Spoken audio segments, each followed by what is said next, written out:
Welcome to the Self-Reliant Living Show, where we talk all about a self-reliant lifestyle to save money, live greener, eat healthier, and be prepared for anything so you can take care of the ones you love in good times and bad.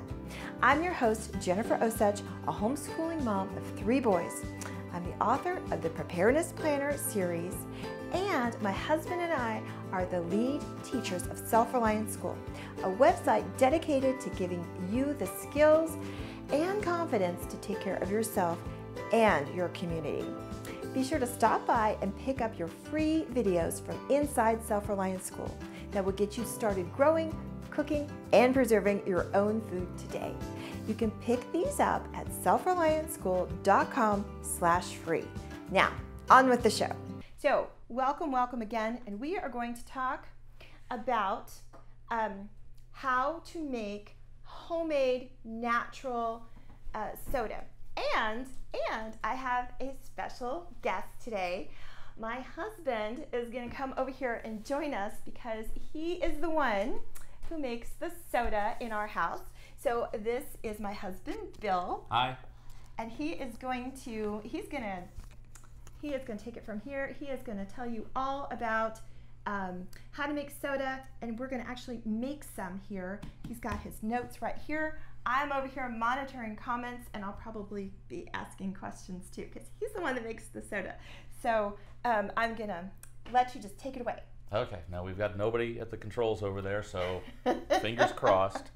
Okay, first let me just give you a little bit of history about soda. Soda's been around for hundreds and hundreds of years. You know, you think of it today, you see the big giant bottling plants with the machines and all that. But back in the day, soda was a natural process. It first started out, people discovered mineral springs with bubbly water, and they started drinking that, and then they started adding flavors to that.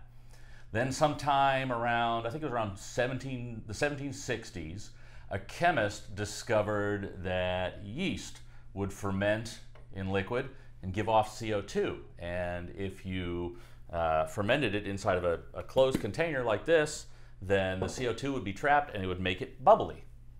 Then about 20 years after that, we're still in the 1700s at this point, another scientist invented a way to mechanically pump CO2 into just plain water.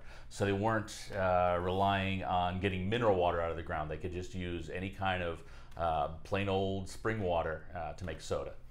So then soda really started, ramping up in the 1800s or so.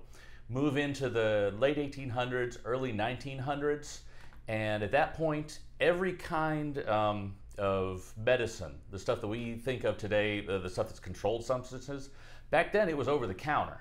So you could just pop into your local pharmacy, and if you had a headache, they'd mix you up a nice little thing, some soda water, some caffeine, some cocaine, and a little bit of fruit flavor, and you drink that. Now, around Prohibition time, the cocaine had to go, but the soda stayed around, and we got cola, root beer, everything that we have today. Now today, 98–99% of what you buy is the typical, what they call forced carbonation. They generate CO2, they pump it into plain water, mix some sort of syrup in with it, and bottle it that way. There are still a few places that do naturally brewed soda, which is what we're going to do. But for the most part, it's a lot more expensive, and your typical Coke, Dr. Pepper, Pepsi, that's all the forced CO2 carbonation. Now, what we're going to do today is a method that uses yeast. What happens? Yeast, when it's at the nice right temperature, the yeast cells wake up and they look around and they start eating sugar. And when they eat sugar, they give off CO2, which is why your bread rises. The yeast is eating the sugars in your bread, and it's giving off CO2, which makes bubbles in your bread, which makes it rise. And that's what's going to happen in our soda. Now in your bread, some of the air can get out, some of it's trapped inside of the bread and makes it rise. If we have the top off when we're fermenting it with the yeast, then all that CO2 is just going to leak out. But as long as we cap it tightly, it's going to stay mixed in the liquid here, and it's going to give us a nice bubbly soda. So first, let me talk about why we're making soda. Now, I bought this, just the cheap stuff that you can get at the store, And if you look, I don't know if you can see on the label, grape soda, artificially flavored. So let's see what this has in it. Carbonated water, high fructose corn syrup, citric acid, sodium benzoate, modified cornstarch, artificial flavor, blue dye number 1 and red dye number 40. So it's grape soda, but the one word that you didn't have in the ingredients is grape. Not even natural flavors. This is totally artificial. Oh gosh. I hate to put that even down the drain. Yeah, I think you can use it for cleaning your toilets. I think it works great. So we are going to start with just some grape juice. This is just plain grape juice from the store. There's nothing added to it. There's no added sugar, no added preservatives, nothing else.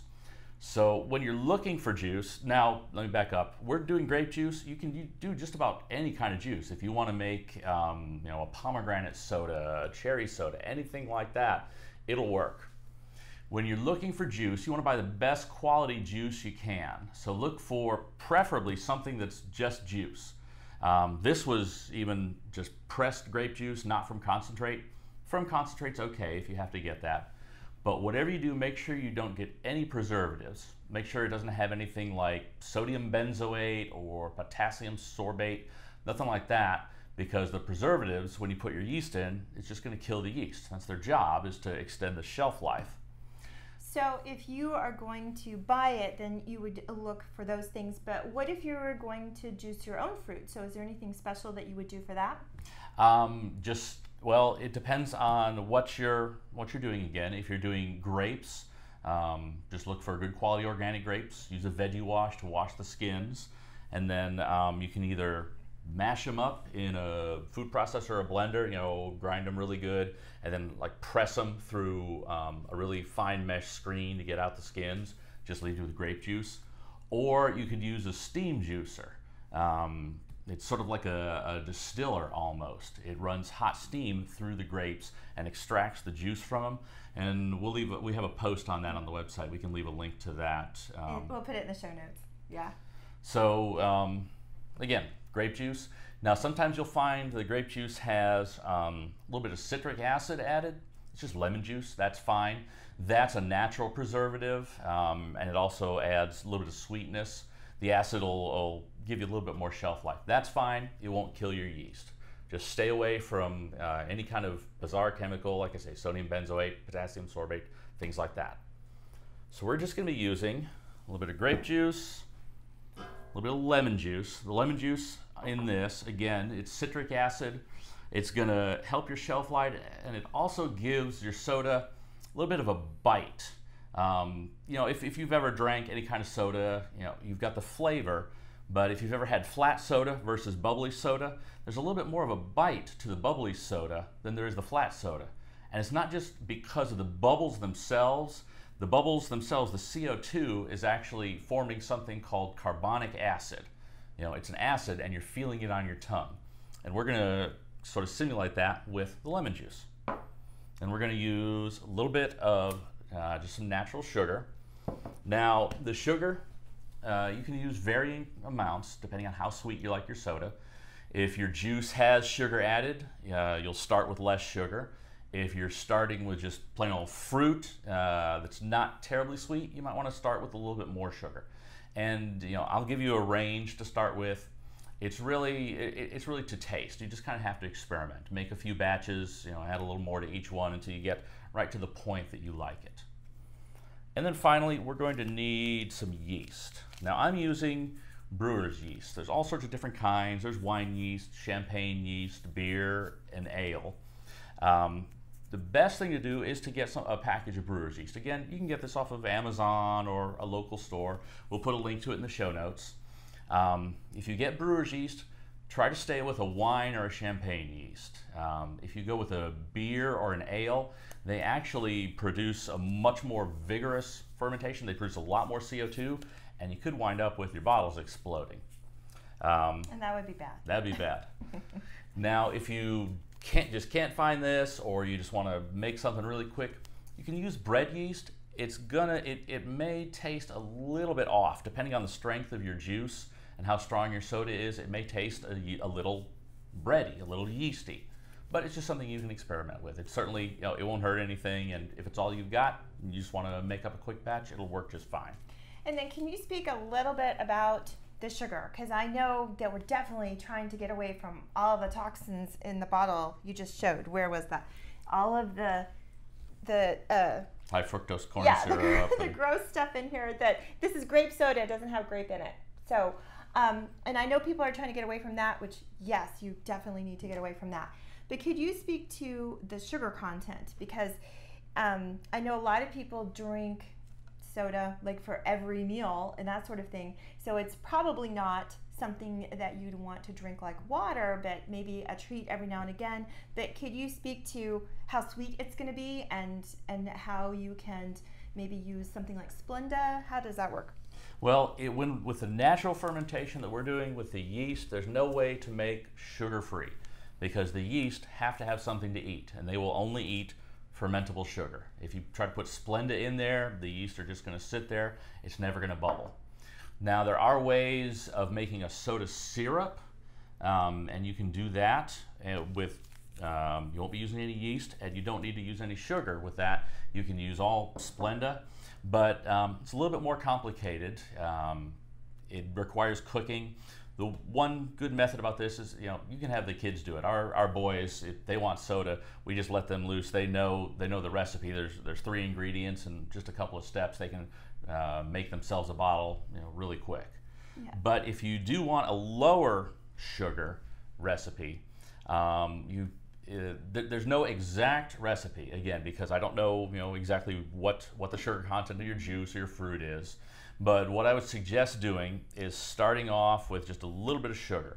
Like maybe start off with 1 tablespoon of sugar for every cup of juice that you're starting with. And you can even go a little bit lower. It may take a little longer to carbonate. Again, it's just, you got to experiment with it. But the yeast is then going to eat up that sugar, so it's not going to be terribly sweet, but it will be carbonated. So when when it comes time to pour it, you'll want to add maybe a little bit of liquid stevia to it to sweeten it up a little bit. So yeah, so basically, what I would recommend is if you're on the hard, nasty stuff already, if this is something that you're drinking daily, then maybe just stop buying this and make some of this and put as much sugar as you need in it, and then as time goes by, maybe taper off. Start backing off with 1 or 2 tablespoons less in each batch. Yeah. Okay, so if you're just joining us, this is my husband, Bill, and he's the one that makes the soda. He does all of our brewing in our household. So he is here helping us make a homemade natural soda. And so if you are, like I said, just joining us, came in late, whatever, please let me know that you were there by commenting. And we are asking, what do you call soda? Do you call it pop? Do you call it soda? Do you call it Coke? Do you call it Coca-Cola? Cola? Seltzer? What is it that you call it? And then please ask questions, because I'm monitoring the comments this week and Bill is doing most of the demoing. Then we have nobody at the controls, so anything could happen, right? But I'm going to let you. Worst case, you can watch it in the replay because we are recording it. So. Okay, so let's get started with this. Is our water hot there? Yes, it should be hot. Let me move a little bit of this aside, make some room. First thing you're going to do is to dissolve your sugar, because it won't dissolve, of course, in cold water. So I've got just a cup of warm water. It doesn't have to be boiling, just needs to be hot enough to melt your sugar. So I'm going to pour that in there. I'll give you that back. And I'm going to get my sugar here. And we're going to make a 2-liter bottle of soda, which is just over 8 cups of liquid. So I'm going to start with, let's say, 9 tablespoons of sugar. That's about where I like it. So I'll go 1, 2, 3, 4, 5, 6, 7, 8, and 9. And then I'm also going to add just a pinch of salt into this. What that's going to do, now it's optional, you aren't going to taste the salt. What that's going to do is it's going to cut just a little bit of the lemon juice so that it's not quite a citrusy flavor, but you still have the acid at work. So I'm going to add that, and then I will stir this. Now you can normally just do this on the stove, of course. You don't need to boil it, like I said. You just need it to where it will melt the sugar. Now once you have this all dissolved, you've got to let it cool down to room temperature, because yeast likes a certain temperature range. When it's too cold, it's dormant, it's going to go to sleep. That's why you store it in the freezer. When it's too hot, the heat is just going to kill the yeast cells. So yeast usually likes it at about 105 degrees or so. You definitely don't want to be above 110 or your yeast is going to die. And right now that's where this water is, well, our sugar syrup right now.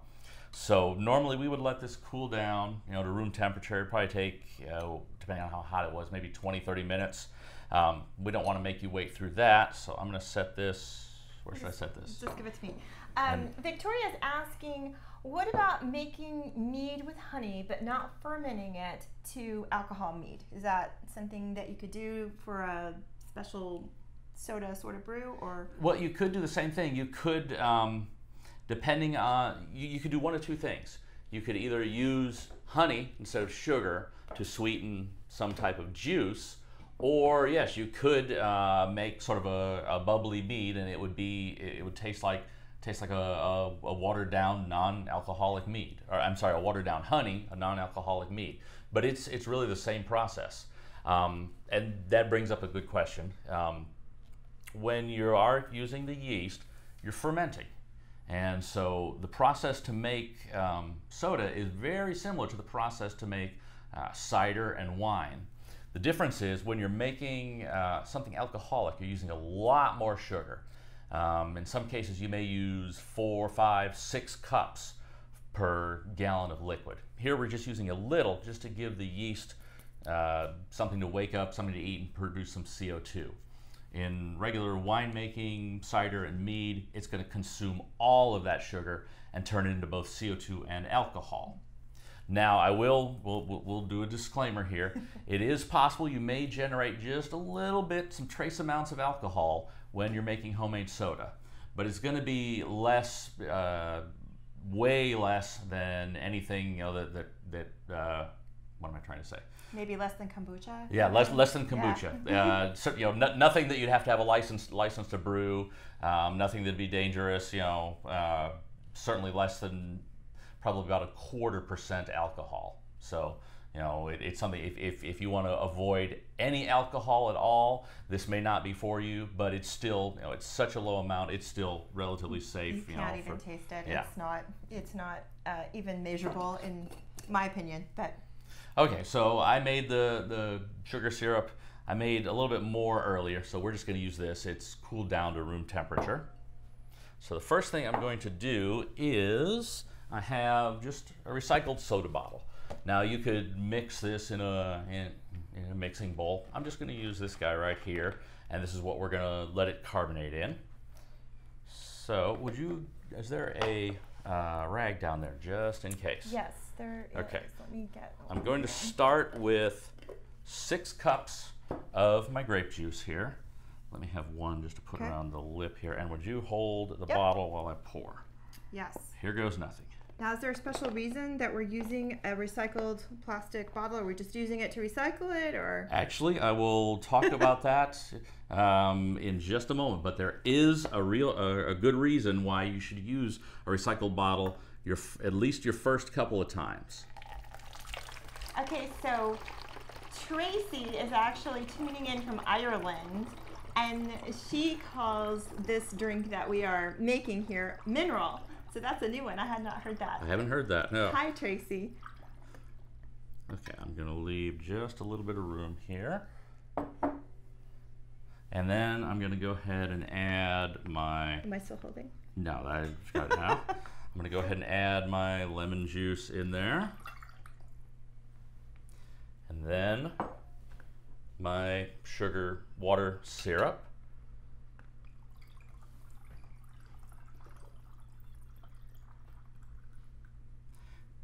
And finally, could you put this? Yes, I got it. And then finally, I'm going to add my yeast. Now we're just going to use 1/8 of a teaspoon of yeast. And if you don't have, 1/8 of a teaspoon is pretty small. A lot of people don't have it in their kitchen. If you don't have that, just use a 1/4 teaspoon and fill it about halfway. Eyeball it. None of these measurements have to be exact. That's the best thing. That's what allows the kids to make it. And I've still got a little bit of room here. That's fine. I'm going to go ahead and cap this tightly. Give it a good shake to mix that yeast in there. Now at this point, I'm sorry, I need the need it back? I need it back. I forgot. Okay. At this point, depending on how strong you like your soda, you could either top this up with juice or top it up with water. If you fill the bottle all the way with juice, you're going to have a typical, what you think of as a grape soda. But say maybe you only start with about, 1/2 to 3/4 full of grape soda, top it off with water. It's going to be lighter, more like a flavored mineral water. So again, that's just personal preference, depending on how strong you like your soda. I'm just going to go ahead and use all of my juice here. And what you want to do, you want to be sure and leave at least 1 to 2 inches below the neck of the bottle here to the soda, or to the liquid. It's not soda yet, because we need to give it room to pressurize. We got to have room for it to squeeze all of the air into there and to pressurize. If you fill it all the way up here, you're not going to get as much of a fizz out of it. So again, we'll shake it up, mix air in there because the yeast does like oxygen. And then that's it. I'm just going to set it aside for anywhere from maybe 12 to 48 hours. The yeast is going to wake up. It's going to start eating the sugar. It's going to start forming CO2, and it's going to carbonate. And now, this is why we're using a recycled bottle. This is going to tell us when the soda is ready. Right now, I can squeeze this and get a good 1/2 inch on each side. So that tells you nothing's happening. I've got another bottle here that I started yesterday about the same time. So it's been going for about 24 hours. And this bottle is just rock solid. Yeah, it's hard to, you can't make a dent. It basically feels just like a bottle that you would get from the store. And that means that it's carbonated. Let's see if I can do this. I'm going to put my microphone kind of close here. Let's see if we can hear it. I don't want to. I don't know if this is good. No, I'm gonna... We've had those. So there you go. That's okay. Nice. I don't know if anybody heard the hissing, but it worked. Yes. And I'm going to talk about explosions here in just a second. So, what you're going to do with this is simply put it indoors, keep it at room temperature, keep it out of the sun, and check it after about 6 hours, and then maybe every 6 hours after that. You don't need to stay up at night to watch it. That's fine. Just if you do it midday, check it again the next morning and see. Once it gets hard, then you need to put it in the fridge because you want to stop that fermentation process. If you let it go, eventually it's going to keep pressurizing and keep pressurizing. At best, you're going to have a fountain when you take that cap off, and worst case is it's actually going to detonate like a bomb. I've had a few of these that I've left out, and I've caught them just in time, and I could actually see the lines in the plastic forming, little cracks where it was squeezing the soda bottle out. So probably about another 5 to 6 hours, and it would have burst. And if you're making a big batch or you're making kombucha, that's a good tip too. Whatever you're bottling it in, if it's recycled, even if it's recycled plastic like this, or bottles like this, which is what we bottle kombucha in, what I do is I get a large plastic bin. You can get them pretty reasonably at like a big box store or something like that. Put them all in there, put a lid on, and then if you do have an explosion, you have it contained, because it happens. So anyway, that's my tip, because it happens. Now, speaking of these, once you've made a few, in the plastic bottles, and you got used to what you're doing, you might want to get a little fancier and store it in these type of bottles. Now, these are glass, so obviously you can't squeeze it and figure out where you are in the fermentation process. So you've got two options with this. With these, you've got just a little ring and then a stopper that locks it down. What you can do is one of two things. After about maybe 12 to 18 hours, whatever you normally would put this in the refrigerator at, you can come along and you can just pop it, and if it pops, if it makes a burp like a bottle of soda would, then it's probably done. Alternatively, what you can do is fill several of these bottles up and then just get a smaller plastic bottle, just like a 16-ounce water bottle. So you have a bunch of these, and then you'll have one 16-ounce water bottle. And that 16-ounce water bottle will, when it gets firm, you'll know that these are firm as well. It's kind of your tester, so you'll know. And then the other thing is that it could change with the seasons, right? It may go faster in the summer than in the winter, so you might want to watch that. Yeah, the temperature will also, if your room temperature is 65 degrees, it won't carbonate as fast as if your room temperature is 78 degrees. Right. So then, you just get used to that, but after a while, you'll get the hang of it in terms of how long it'll take, because it'll be pretty consistent, depending on the season. And then you can bottle in the glass bottles without any problems. Now, one of the things, if you are using the glass bottle, these are 16 ounces, so they hold less than the 2-liter bottle. So that means you would need even less yeast than 1/8 of a tablespoon for each of these. So what I typically do is I mix everything up ahead of time in a large mixing bowl. And because when we put the yeast in here, it was solid, and it's going to be solid for a while. You're going to have a bunch of those little itty bitty granules. Eventually they're going to start dissolving, they're going to start reproducing, and the yeast will be all through here. But at the beginning, you're not going to have that. So let's say you've got a big mixing bowl, you've poured your juice, your sugar and all that in there, and you put the yeast in, you stir it up. Well, the yeast is either going to be floating on top or sinking to the bottom, so you're not going to get an equal amount in each bottle. So what I do is I prepare my yeast ahead of time. I get just a mason jar with about a cup of just the plain juice. I heat it up to about 105, 110 degrees. Again, you want that safe spot where the yeast is happy. Add the yeast in there, then just put a cap on, give it a really good shake, and let it sit for about half an hour. If you've made bread, this is called proofing your yeast. And after about half an hour, you'll see a large head of foam start to appear on there. So the yeast is dissolving, it's reproducing, and now instead of just some juice with little flecks of yeast in there, you've got a yeasty mixture, a nice liquid. So you then pour that into your big mixing bowl, stir it around, and now your yeast is evenly distributed through your liquid, and you can pour it into each of these bottles and know that you're getting a good amount of yeast in each one. That's a great tip. That's a great tip. Well, let's see. Carla says she needs a recipe. Well, hang on, Carla, because we're going to come to that. Rhonda asks, how long will it keep in the fridge unopened? Well, unopened, you're going to keep the carbonation. It'll keep, because it's just juice, citric acid, sugar. It's going to keep about the same amount of time as a regular bottle of juice once you've opened the juice and let some air in. When it comes to the factory, it's sealed, it might have preservatives, whatever. When you open it, then the clock starts. But it'll probably, honestly, you'll probably drink it before you have to worry about it going bad, but it'll keep a good 2 to 3 weeks easily.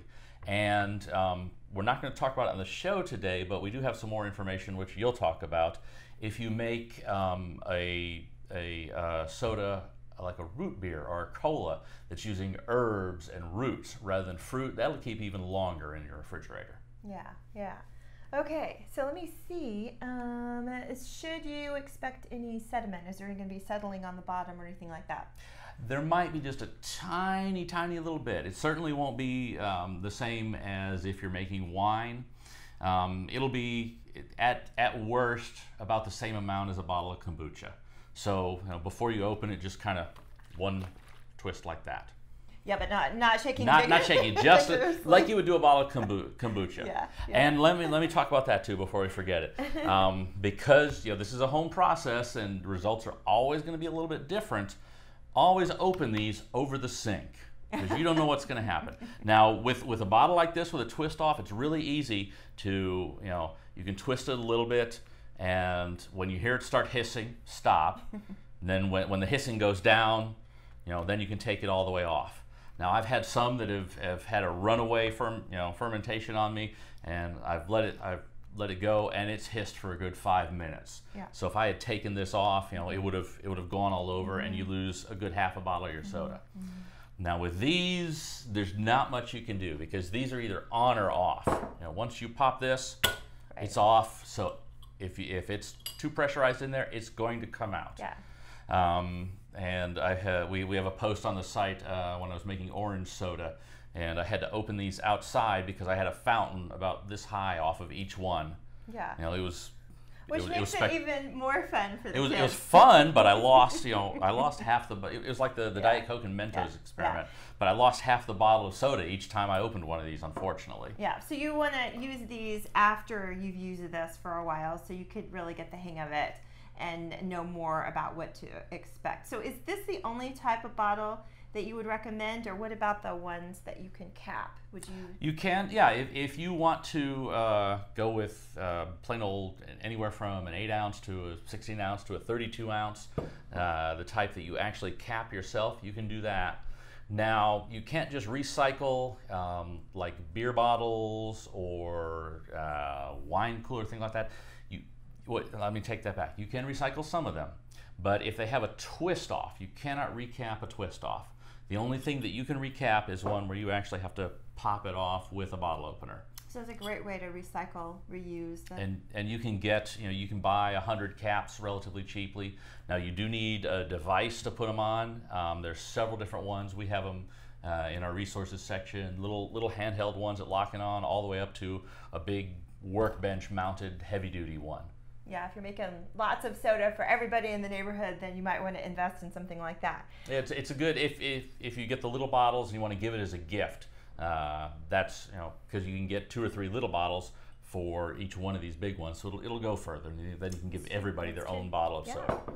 Okay, so Laura is asking, she says, I use flavored balsamic vinegars mixed with seltzer. How would I use this to make soda instead of using juice? So I would say follow a recipe. What would you say? Flavored balsamics. I would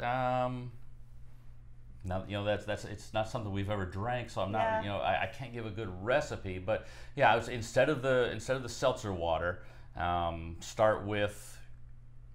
Well, basically what you can do, and you can do this with any kind of soda, is you can do a dry run without the yeast. You can mix your juice, your balsamic vinegar, and your water and your sugar. Just mix it up and taste it. It's not going to be fizzy, but it's going to give you a really good idea of what your finished product is going to taste like.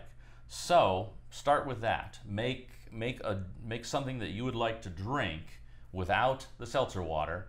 Get the proportions right. Balsamic, water, sugar, all that. And then when you've got that, then you can add the yeast to it. Okay, that's good. Okay, so. All right, so we got the soda, and you're saying that if you want to move into something besides fruit, you can use roots and things like that, and it would be like a root beer. What would you do, kind of like for cola? Cola is tough. And everybody knows this because people like Coke and people like Pepsi. Grape soda, a lot of the times there'll be minor differences. There'll be major differences if you get that artificial stuff. But if you're drinking real grape soda, they taste pretty close to each other. Colas, they're totally different. Coke and Pepsi are totally different, and the Sam's Club cola is totally different. Everybody's got their secret recipe. So we've got a recipe for that, which you'll talk about. I think it's pretty close. It's just something that you have to experiment with. Root beer is a little easier because that's, root beer is a 200-year-old recipe. You're starting with known elements, sassafras, sarsaparilla, licorice root, things like that. So you can pretty well duplicate a good flavored root beer. Like I say, cola's going to take a lot of experimenting to get to where you like it, and you may never get it. I've never been able to get it. I've never been able to duplicate Coke. Yeah. I've made a cola that I really like, but it is not Coke. You can definitely tell the difference. Yeah, that's why it's so closely guarded, the recipe. Okay, so, all right, this is soda, and this is a great place to start and is wonderful if you are trying to get off of the store-bought soda, which I know so many people find themselves almost addicted to. So this is something definitely to you know, kind of play around with and see what kind of flavors you like. So now Bill, inside of our membership, teaches our home brewing course. So what would be like the next step? Say I'm getting the hang of soda, I really, I'm getting into it, and I want to make something a little bit more adult, so with alcohol in it. So what would be the easiest one to start with? Next one up from that would be hard cider, because it's really just the same recipe. You're just increasing some of the ingredients. You'll start with a juice. Most people start with apple juice because you make hard apple cider, but you could have hard grape cider if you wanted. And really all you're going to do is you're going to add more sugar to it, because we're not just getting carbonation, we're getting the yeast to convert that sugar into alcohol. And you won't leave it sealed up, because it's going to have so much CO2 coming off of it as it converts, it would definitely explode the bottle. So you'll put something on there that's called an airlock. It allows gases to escape your bottle, but no outside air to come back in that could contain bacteria or wild yeasts or anything that could contaminate your cider. And at its most simplest, you would simply just do that. You would let it go for maybe 4 to 6 weeks. You could drink it like that. You could sweeten it. If you want to get complex, you can do what's called racking, where you basically filter off the top part of your clear cider. You've got all the solids that have settled down to the bottom, and some people will do that once, twice, 3 times, each time you're making a more clear drink. And you can let the fermentation process go for up to 6 months if you want. Get it really clear, really strong alcohol. Then you can bottle it. When you bottle it, you can put just a tiny little bit of sugar in there and cap it, and the yeast is going to wake back up, eat that sugar, and it will carbonate it inside the bottle if you want a sparkling cider. If you just want a still or dry, non-sweet, non-sparkling, you can just bottle it as is. But it's basically the same process. Once you've got soda down, it's a very quick step to go to hard cider. You really only need one more piece of equipment, just a little airlock to put on the top to let the gas escape. Yeah, and Wendy's asking, could you use canning jars? So could you go over that really quick in terms of an airlock and then the soda and the different reasons you would use each? Because you wouldn't use an airlock for the soda, and you couldn't use a canning jar, right? Because the air escapes. So tell us about that. I suppose, depending on your lid, in theory, you could use a canning jar for the soda. It just depends on how airtight it is. The threads on a soda bottle they fit a lot tighter than they do on or at least with this particular brand, on a canning jar. So really, So if you were going to do it in a canning jar, you would want to use the metal rings, because that's going to get as tight as you can. But still, that's not probably tight enough. You're pressurizing it. So the soda bottle is preferable because they're made to be pressurized. And worst case, if you'll see, if you have a problem and they start to get over pressurized, you'll actually see little veins forming on the soda as the plastic is stretching, and that'll give you an idea that, well, I've got a problem, I've got to chill this. With a mason jar, let's say you do get it nice and tight, it's not going to give you any warning until one day when it just goes everywhere. Yeah. So I would not recommend it. Yeah, I would recommend doing it in the glass bottles before mason jar. When we run out of soda bottles, we just go to the store and look for the cheap store brand that's usually like 75 cents or so. Get that and just drain the soda out down the drain. And these bottles will make a good 10 to 20 bottles of soda before you have to start worrying about the threads on the cap. You could also buy seltzer water or something like that, so you wouldn't be contaminating. Yeah, that's true. If you didn't want to waste it, you could use the seltzer water and use that bottle. Okay, well, we're going to put up a graphic and tell you how to get the recipes here. So Bill's going to run over there and do that because he's playing a double role. Isn't he great? He's wonderful. He's playing a double role here. He was doing this whole demo, plus he is the producer of this show. So he is the one that keeps us on the air and all that, and he was doing it just magically over here while he was doing the demo. Okay, So if you would like this recipe, and I saw lots of people who are asking, so yes, we're getting to that. You can go to selfreliantschool.com/soda, and there will be this recipe. It'll be a download. There'll be this recipe. There'll be a lemon lime. There'll be a ginger ale. There'll be an orange soda, a grape soda, root beer, and Bill's Cola soda recipe as well. So go to selfreliantschool.com/soda, and you can get the recipe that was made here plus a whole bunch more. So definitely go there, and that will be a download, and you can start making some of the soda yourself. Okay, so remember that being self-reliant is not about being selfish. It's not all about you. It's about taking care of yourself so you can take care of the ones that you love. Take care until we talk again. I'm so glad you could join me today. Here's what to do next. Head over to selfreliantlife.tv to pick up the show notes for this episode and to watch replays of older episodes. To go directly to the show notes for this episode, go to selfreliantlife.tv, and then without a space, type a / and then the number of today's episode. You can watch this show live every Thursday at 1 p.m. Eastern, 10 a.m. Pacific, live on Facebook or the Periscope app. Don't forget to stop by selfreliantschool.com/free to get your free Self-Reliant School videos that will help you get started living a self-reliant life. Also, if you're listening to this show as a podcast and you've liked what you've heard today, please subscribe through Stitcher, iTunes, or your favorite podcast app. If you're on a mobile device, just search for the Self-Reliant Living Show. If you're on a laptop or desktop, just go to selfreliantlife.tv/iTunes. And while you're there, please leave a review. I love to hear from you. You leaving feedback makes it easier for others that are interested in living a self-reliant life to find my podcast. Take care until we talk again.